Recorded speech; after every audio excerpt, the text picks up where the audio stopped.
చల్లారింటినే తాగలేము అన్న మీరు విడగొట్టుకున్న ప్రాపర్టీకి విలువ తగ్గిపోయాక మీరు సంతోషంగా ఉండగలరా? చెప్పండి. అయితే ఇప్పుడు మమ్మల్ని ఏం చేయమంటారు గారు? అది ఇప్పుడు దారిలోకి వచ్చారు. అలా అడిగారు, చెప్తాను. ఏం లేదు, సింపుల్. ఆ ప్రాపర్టీని అమ్మేయండి, మంచి లాభాలు వస్తాయి.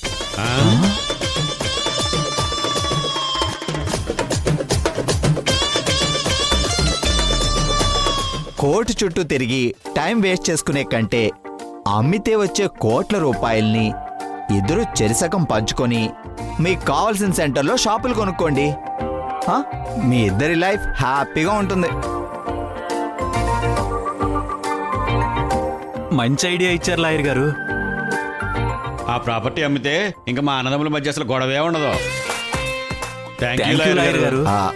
డోంట్ వరీ, మీ ప్రాపర్టీని నేనే అమ్మి పెడతాను. మీరేం చేయాలంటే ఇటు నా లాయర్ ఫీజు, అటు ప్రాపర్టీని సేల్ చేసిన కమిషన్ రెండు కలిపి ఇవ్వాలి. అలాగే లాయర్ గారు. గోవిందా మంచిది. గోవిందా, మొత్తం స్వాహా.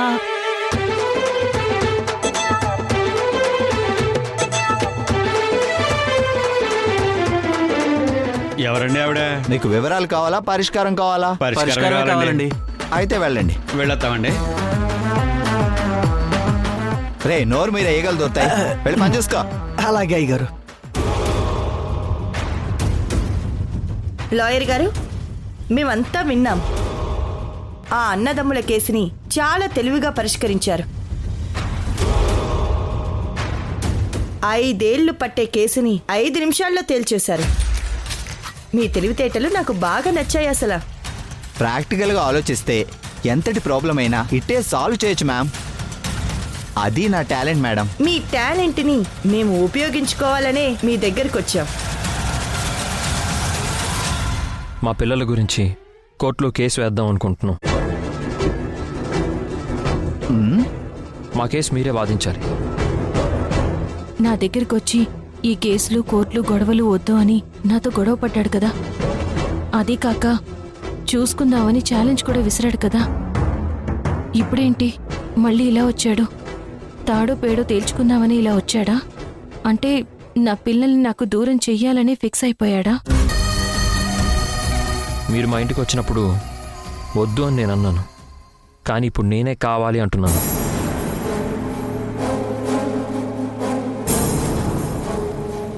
మనం ఈ కేసు గెలిచి తీరాలి లాయర్ గారు.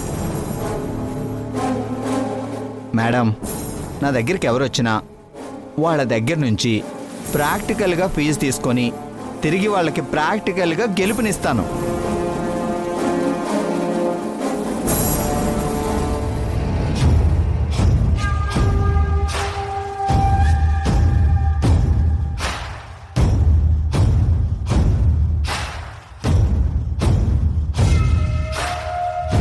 లాయర్ గారు, ఈ భవాని మీ ఇంట్లో ఉందేంటి? ఆవిడ నా భార్యలేండి.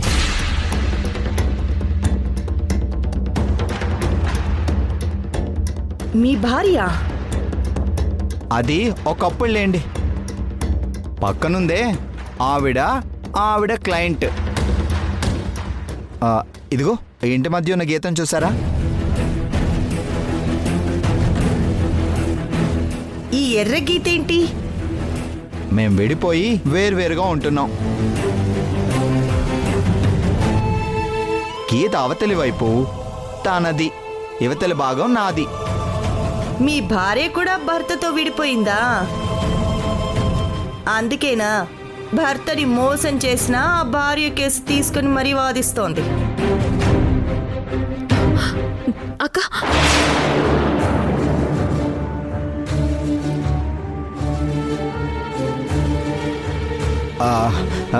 మేడం, మనం కేసు గురించి మాట్లాడుకుందాం, పదండి.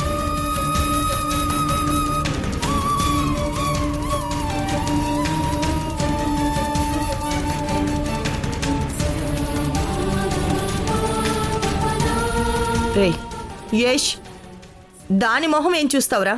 పద.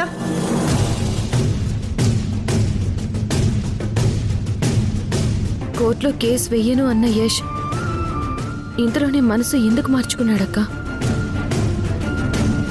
వాళ్ళు కేసేసినంత మాత్రాన మనకొచ్చే నష్టమేమీ లేదు. నువ్వేం టెన్షన్ పడకు. రండి మేడం, కూర్చోండి. కూర్చో యష్. చెప్పండి. మనం వెంటనే కోర్టులో కేసు వేయాలి. ఆ సింధు కోర్టు నుంచి మాకు నోటీసులు కూడా పంపించింది.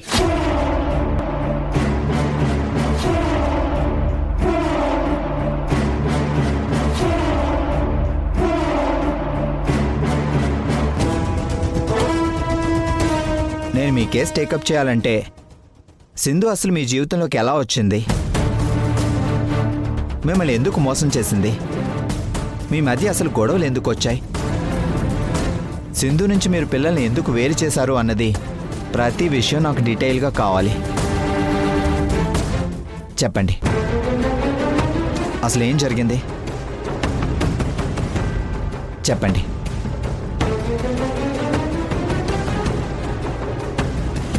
సింధు వాళ్ళ నాన్న మా నాన్న ఫ్రెండ్స్, బిజినెస్ పార్ట్నర్స్ కూడా. మా అన్నయ్య సింధు వాళ్ళ అక్క లవ్ చేసుకొని మ్యారేజ్ చేసుకున్నారు. ఆ ప్రాసెస్లో సింధు నాకు పరిచయం అవడం, అది ప్రేమగా మారి ఓ రోజు బీచ్లో నేను సింధు మెడలో తాళి కట్టాను.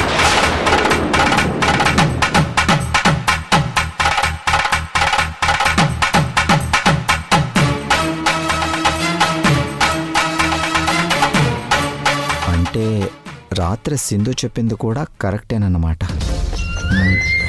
మా టింబర్ డిపోకి ఫైర్ యాక్సిడెంట్ అయ్యి ఇన్సూరెన్స్ కట్టకపోవడం వల్ల మా ఆస్తినంతా అమ్మి నష్టాన్ని భర్తీ చేశాం. అందుకు కారణం ఆ సింధు వల్ల మేనత్తే. మా దగ్గర డబ్బు లేదని మమ్మల్ని చులకనగా చూసేది. సింధుని కాపురానికి కూడా పంపించలేదు. నా కొడుక్కి ఏ సంపాదన లేదని హేళన చేసింది. తర్వాత మా ఆయన స్నేహితుడు ప్రసాద్ అన్నయ్య పుణ్యమా అని యశ్ సొంతంగా బిజినెస్ స్టార్ట్ చేశాడు. దాంతో సింధు వాళ్ళ మేనత్తని కాదని అత్తారింటికి కాపురానికొచ్చింది. అప్పట్నుంచి వాళ్ళ మేనత్త మా మీద కక్ష గట్టింది. ప్రసాద్ అంకుల్కి అమృత అని ఒక కూతురు ఉండేది. తనంత మెంటల్ మెచ్యూరిటీ ఉన్న పర్సన్ కాదు. అమృత నన్ను తన మొగుడిగా చూసేది.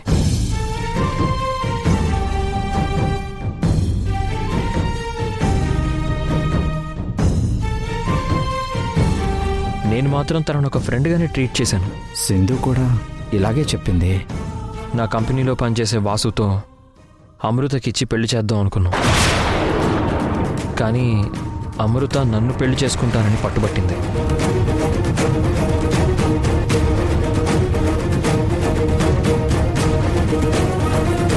మేమందరం ఓ చిన్న నాటకం ఆడి అమృతని నమ్మించి వాసుతో పెళ్లికి రెడీ చేశాం. అనుకోకుండా వాసు ఆ రోజు మంటల్లో కాలిపోవడం,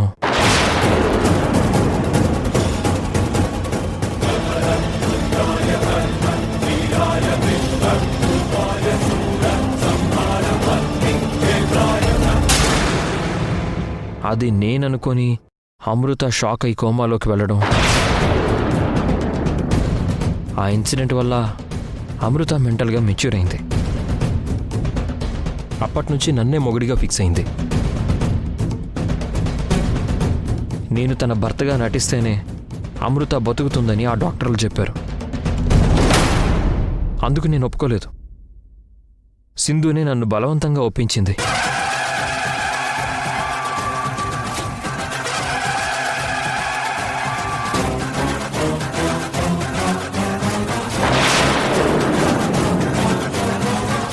అప్పుడే మా ఇంట్లో అసలు కష్టాలు మొదలయ్యాయి. సింధు యష్లు దొంగచాటుగా కలవడం చూసి ఆ అమృత అక్రమ సంబంధమని అపార్థం చేసుకుంది.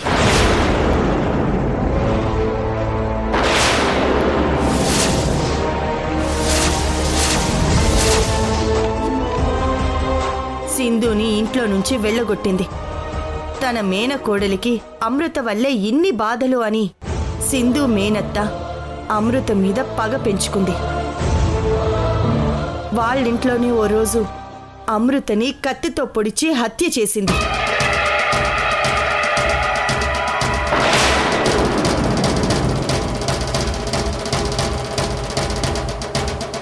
అది నేను కళ్ళారా చూశాను.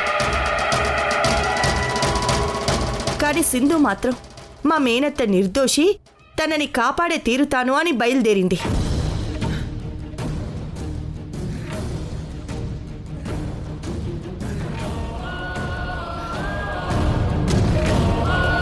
మేము వద్దని ఎంతో వాదించాం. అయినా నా మాట కానీ తన భర్త మాట కానీ అస్సలు వినలేదు. తన ఫ్రెండ్ లాయర్ సిద్ధార్థ అని వాడితో అక్రమ సంబంధం పెట్టుకొని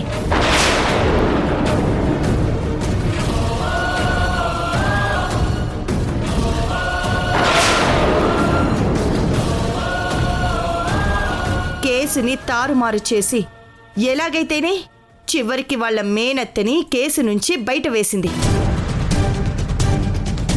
తన కూతురిని అన్యాయంగా చంపి ఆ కేసు సొంత భర్త మీద బనాయించి బయటికి వచ్చిన వాళ్ళ మేనత్తని ప్రసాద్ అన్నయ్య చంపబోయాడు.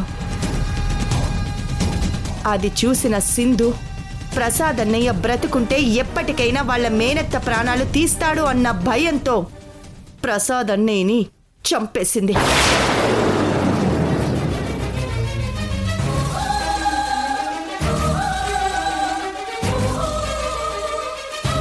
ఇదేంటి సింధు వేరుగా చెప్పింది, ఇప్పుడు దమయంతి గారు ఇలా చెప్తున్నారు. ఇద్దరిలో ఎవరు కరెక్ట్ చూడాలి. వీళ్ళేదో అబద్ధం చెప్తున్నారు. లేదు లేదు, ఎలా అయినా ఈ కేసు గెలవాలి. చెప్పండి. నన్ను నా ప్రేమని మోసం చేసిన సింధుతో నేను నా బంధాన్ని తెంచుకున్నాను. అది జైలు శిక్ష అనుభవిస్తుండగా దానికి డెలివరీ అయ్యింది. హంతకురాలి నీడలో నా కొడుకు బిడ్డలు పెరగకూడదని నేను దానికి పుట్టిన కవలల్ని తీసుకొచ్చేశాను.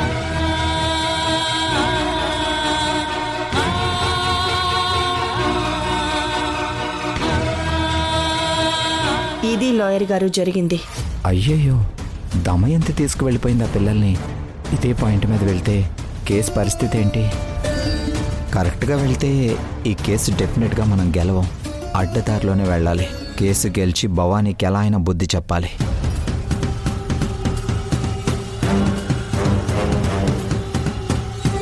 మేడం, మనం కోర్టులో ఈ కేసు గెలవాలంటే చాలా ఫైట్ చేయాల్సి ఉంటుంది. ప్రాక్టికల్గా పిల్లలు తల్లి సంరక్షణలోనే ఉండాలని కోర్టు తీర్పిస్తుంది.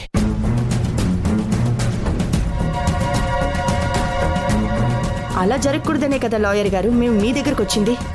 కంగారు పడకండి. మనం కోర్టులో కేసు హియరింగ్ స్టార్ట్ అయ్యే లోపే స్ట్రాంగ్ ఎవిడెన్స్ అన్ని కలెక్ట్ చేసి ప్రాపర్ వేలో కేసు అప్రోచ్ అయితే రిజల్ట్ మనకే ఫేవర్గా వస్తుంది. మనకి ఎలాంటి ఎవిడెన్స్లు అవసరం అవుతాయి అన్నది నేను తర్వాత మీకు ఫోన్లో పర్సనల్గా చెప్తాను. మీరేం వరీ అవ్వకండి. కేసు గెలిచేలా పిల్లలు మీ దగ్గరే ఉండేలా నేను చేస్తాను. అసలు మీ ఆయన కోర్టు మెట్లు ఎక్కడూ అన్నావు చూసావా?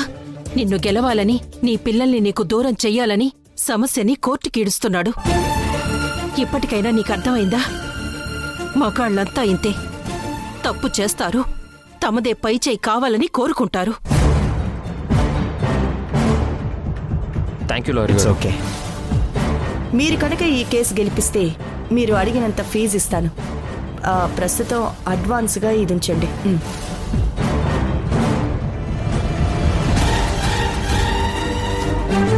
వస్తాం లాయర్ గారు.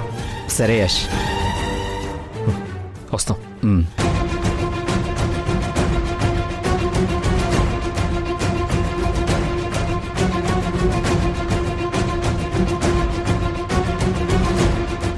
నీ కేసుకి మేమెదురొస్తున్నాం సింధు. ఇక ఏది ఉన్నా కోర్టులో చూసుకుందాం. ఓటమి చూడ్డానికి రెడీగా ఉండు. ఎవరి ఓటమిని ఎవరు చూస్తారో కోర్టులోనే తేల్చుకుందాం దమయంతి గారు. అది చూద్దాం. పదరా.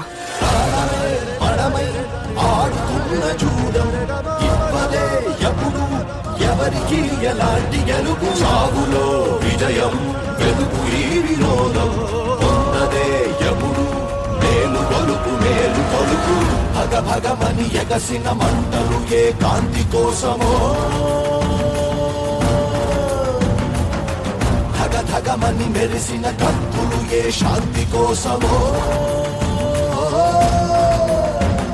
నాకు ఫీజు ముఖ్యం కాదు భవానీ, నీ మీద గెలిపే ముఖ్యం. ఇక నుంచి వారు వన్ సైడ్ అవుతుంది, చూస్తూ ఉండు. తోక ముడుచుకొని వెళ్ళిపోతావు. యుద్ధంలో ప్రాణం పోయినా లెక్క చేయను కాని వెన్ను చూపించి వెనకడుగు వెయ్యను ప్రసాద్.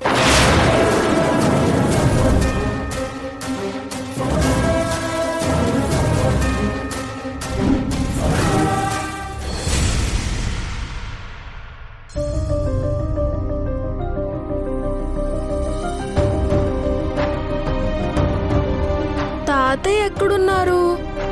రూమ్లో లేరు, హాల్లో లేరు, బయట ఉన్నారేమో.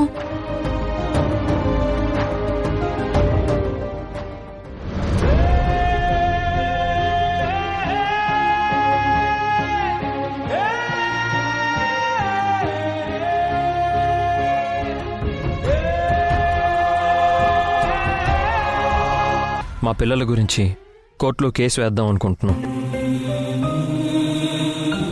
మా కేసు మీరే వాదించాలి. వాళ్ళమ్మలాగే యష్ కూడా పిల్లలు నాకు దక్కకూడదు అని అనుకుంటున్నాడు. ఈ కేసు ఎంత దూరం వెళ్తుందో, కోర్టులో అయినా నాకు న్యాయం జరుగుతుందో లేదో.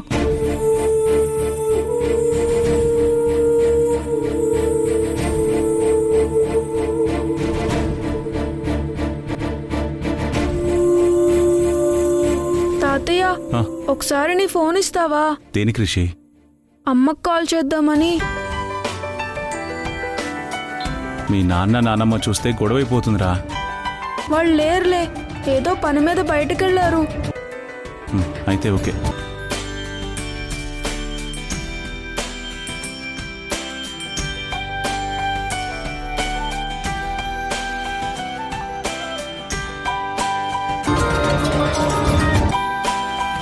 హలో అమ్మా,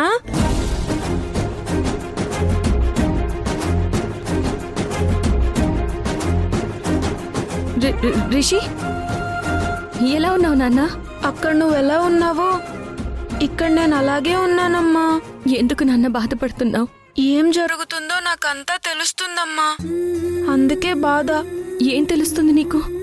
నువ్వు నాన్న కోర్టుకెళ్ళి గొడవ పడతారు కదా, నా కోసం, శశి కోసం. కోర్టులో నువ్వు కేసు గెలిస్తే నేను నీతో ఉండొచ్చా అమ్మా? తప్పకుండా ఉండొచ్చు రిషి. నువ్వు శశి ఈ అమ్మతో కలిసి ఉండే రోజు దగ్గరలోనే ఉంది. మనతో నాన్న కూడా ఉంటే బాగుంటుంది కదమ్మా. చెప్పమ్మా, నాన్న మనతో ఉంటాడా ఉండడా? మాట్లాడవేంటమ్మా? నాకు అమ్మ కావాలి, నాన్న కావాలి. మీ నాన్న మనతో ఉండడం అనేది నా చేతిలో లేదు రిషి. నిజంగా అది నా చేతుల్లో ఉంటే నీ కోరిక తప్పకుండా నెరవేర్చేదాన్ని. ఆ విషయంలో నేనేం చేయలేని పరిస్థితి. ఏంటమ్మా మాట్లాడవు? మాట్లాడమ్మా. నేను అడిగిన దానికి సమాధానం చెప్పు.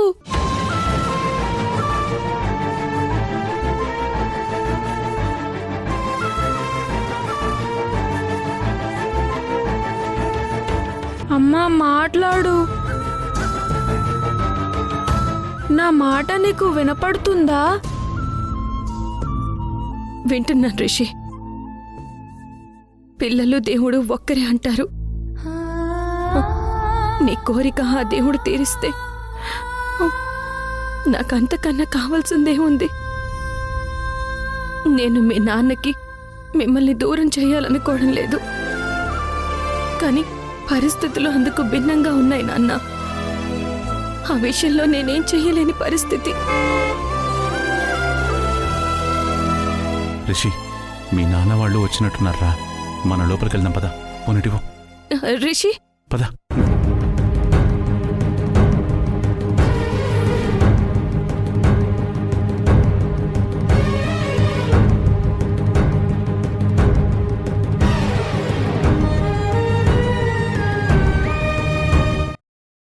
సింధు నుంచి రిషిని సంధ్య మాత్రమే వేరు చేయగలదు. యష్ నిన్ను భార్యగా చేసుకుంటాడు. నేను నీకు మాటిస్తున్నాను.